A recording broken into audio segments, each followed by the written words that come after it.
According to Governor Ben Ayade of Cross River State, the real growth is human growth, and that's why I do not believe in gross domestic product. I believe in human happiness index.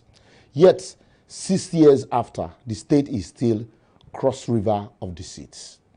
June 30, 2015, the governor, sweet-talking guy, announced that an Israeli company by name Broad Spectrum Industrial Services Limited, with over 30 years experience in project financing, had signed an agreement with him to fund his signature project, which included a state-owned seaport, a 10-lane, 240-kilometer superhighway commencing from Calabar to Obudu, and a cement and mining company to the tune of 50 million euros.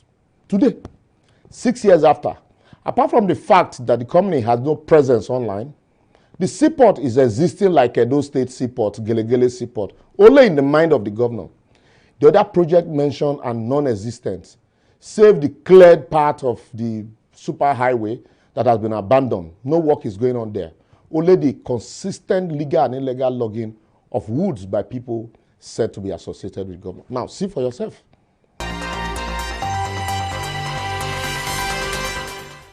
If lost in moving through life, go back to the last place where you know who you were and what you were doing, and start from there. Edo, the carry lasts. I read online the letter of former governor of Edo State, Comrade Adams Oshomole, to his supposed godson, the current governor of the state, Godwin Obaseki, congratulating him on his election victory at the Supreme Court, while calling on him to reach out to everyone to move the state forward. I never knew Oshomole called Oshokwek by his supporters to be that humble. How are the mighty falling? Talking about transcendent nature of power, one also would have expected the current governor, after being sworn in for a second term since 12th of November 2020, to use the massive support he got at the poll and the loud no to godfatherism in the state to quickly kickstart the achievement of his campaign promises anchored on 3 tripods: employment generation, industrialization, and infrastructural development. But for where? As I talk to you, still they speak English. Presently, it has taken the governor almost 7 months after swearing in to nominate his cabinet members and special advisors. The state judiciary, headed by an acting chief judge, is still awaiting confirmation. Even the State House of Assembly, contrary to provisions of Section 91 of the Constitution of the Federal Republic of Nigeria, 1999 as amended, is wobbling on one leg with just 7 members out of 24. Emperor style of governance, you would say. You are not far from it. Infuse your life with action. Rather fail with honor than succeed by fraud. No roads to Abia. On the 12th day of November 2021, the Aba branch of the Nigerian Bar Association proposed to address a press conference and subsequently embark on a street protest on the 23rd of November 2021 to draw the attention of the world to the deplorable state of roads in Aba. At least, this has vindicated my position that to call the state of road in Aba and Abia State in general as deplorable is a disservice to the word deplorable itself, as the roads can't be described as roads. Ubakala, Odumuahia, Oruruka Road from the governor's house to Amakama Junction is terrible. Olokoro Road to Omudike, the Michael Okpara University in Umuahia, is an eyesore, very deplorable. Still down on that road through Ikwano to Ikotekpene, that's Dr. Mondo Bani's village, it's not motorable. Anyway, why road go dey the state when state government spent 1.4 billion in the year 2020 to purchase vehicles for government house and MDAs, and another 1.3 billion to buy second Hilux vehicles after the Prado for the State House of Assembly members during lockdown.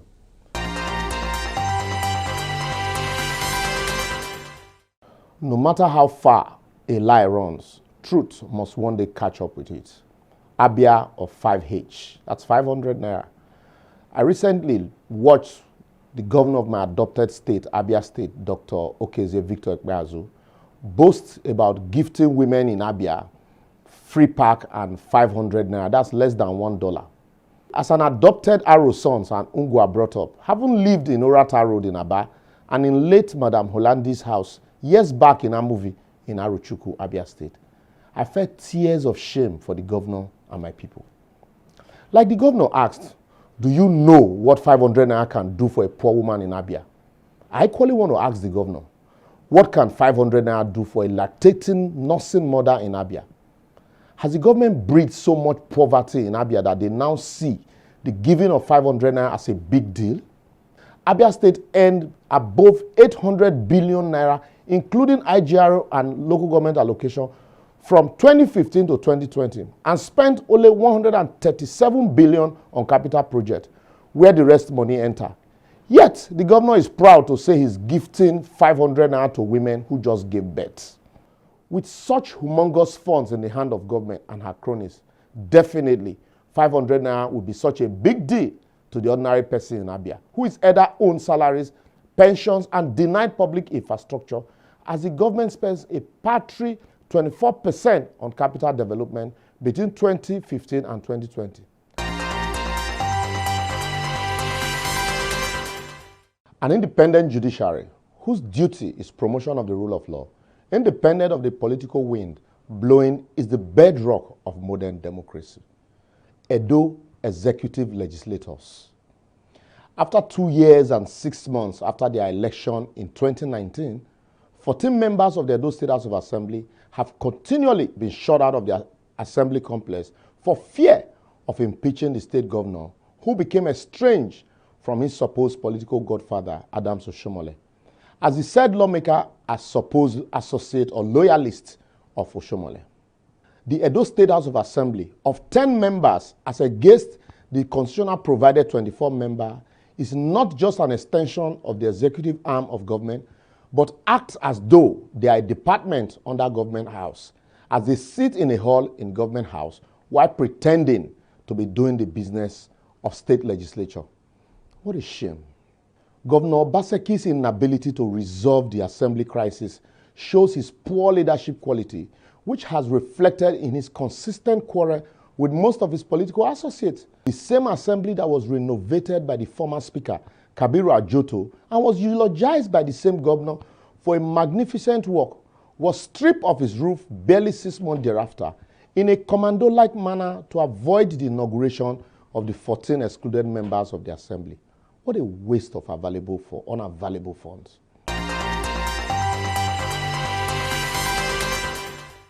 Implementation with integrity is the heart of good governance and not just good intentions. Edo of classic MOUs. The saying that Edo no dey carry last is true when it relates to political awareness. But in terms of public infrastructural development and social amenities, Edo no dey the race, not to even talk of carrying last. In March 2017, the state governor, Godwin Obaseki, signed an MOU, a Memorandum of Understanding, with Siemens Energy Company to develop the state power, transportation, education, public infrastructure, and industrialization sector. But 4 years after, the government has only been able to return street light to Ring Road, with the adjoining Ekenwa, Mission, Sakpoba, Akpakpava, Airport, and Sapele Road still in darkness, not to talk of the collapse of the street lights and roads as a result of poor construction. In the same 2017, the governor signed an MOU with a Chinese firm to build Gelegele Seaport, Refinery and Park, with a promise to dualize Ekenwa Road from Ring Road all through to Gelegele. But unfortunately, today, the seaport and refinery is not only existing on paper, the Ekenwa Road construction has terminated at Goodwill Junction just after Christ Embassy Church, after 4 years of poorly done job. Rule of law, transparency, responsiveness, and accountability are some of the qualities of good governance, but no governance in Kogi. One thing you can't take away from the Tatata governor of Kogi State, youthful Yaya Bello, is the fact that the state has continually embarked on screening of unqualified teachers, workers, and lecturers since he came into office. The denial and controversy surrounding the 20 billion Kogi workers' salaries allegedly hidden by the governor in an account with Sterling Bank has been confirmed and laid to rest with the return of the money by EFCC to the vault of the CBN, despite the denial by the state. Kudos to EFCC for that. However, The 600 million spent from the funds can't be traced to any infrastructure or payment of any salary in Kogi State. Hence the fear by the people that the fund, when released, might eventually be rehidden in preparation for relooting, as the local government workers and teachers in the state, though paid regularly, only get 40% of their salaries, while 60% is retained for only God knows what. I bid them they hide those ones too. Please, EFCC, help us again here. Only God know what them they take this money and security vote to do serve.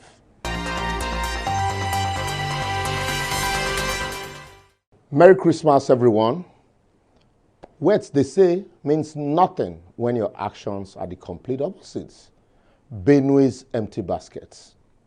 It's not in doubt that the Benue State Governor, Samuel Ortom, has done so well to not only raise awareness about the senseless killing and the Fulani herders' invasion of villages and farm settlement in the state, whilst everyone in the state, including traditional institutions, has commended the governor for standing up for his people. In fact, they christened him the defender of the Benue Valley.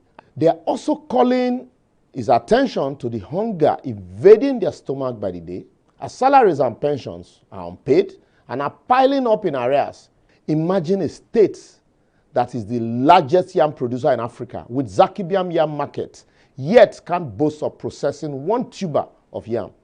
Today, even though the state referred to as the food basket of the nation, a basket symbolized at Wurukun roundabout, that basket is either empty or half empty today.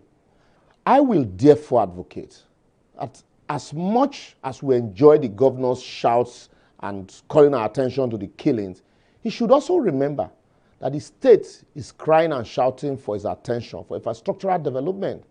He should also heed the cry of workers and pensioners in the state who are begging for their wages to enable them put food on the table, even in this Yuletide period.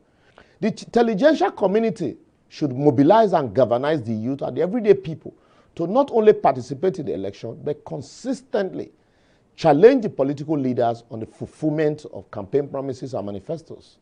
Well, that's our episode for today. For more episodes, simply follow us on all our social media platforms showing on your screen. Like, follow, subscribe, leave a comment and share. Let's continue to expose ineptitude and bad leadership in Nigeria.